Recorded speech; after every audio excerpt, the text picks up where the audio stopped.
يرجى من السادة الكرام التزام الصمت حتى يتسنى للمحكمة إصدار حكم عادل وشريف جدا.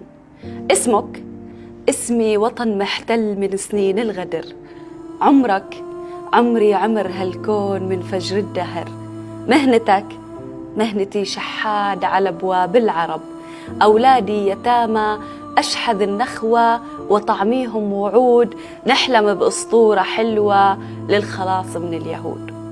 وقالوا باكر وقالوا بعده وقالوا والحديث إنا نعود، وشفنا غيم وشفنا برق وزمجرة وسط الرعود، وما درينا والتهينا لا مطر نزل علينا، وهاي إحنا لا حياة ولا كيان ولا وجود. توجهت لك تهمة الإزعاج، إحنا نيمنا الأرانب والدجاج وإنت تعوي تبرم الدنيا وتعوي، تزعج السلطات صوتك يريح التاريخ موتك.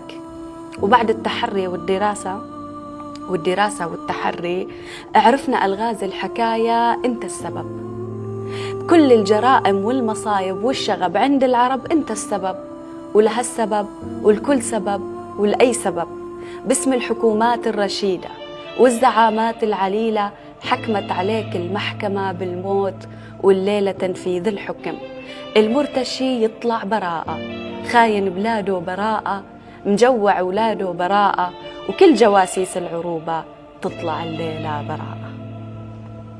أنا إنسانة لا تفقه شيئا في السياسة ولا تريد أن تعلم أكثر عن السياسة، كل ما أعلمه على الفطرة أن فلسطين اسمها فلسطين، ومهما تغيرت على خرائط جوجل ومهما عملوا وسووا ستبقى اسمها فلسطين، كانت فلسطين وستبقى فلسطين.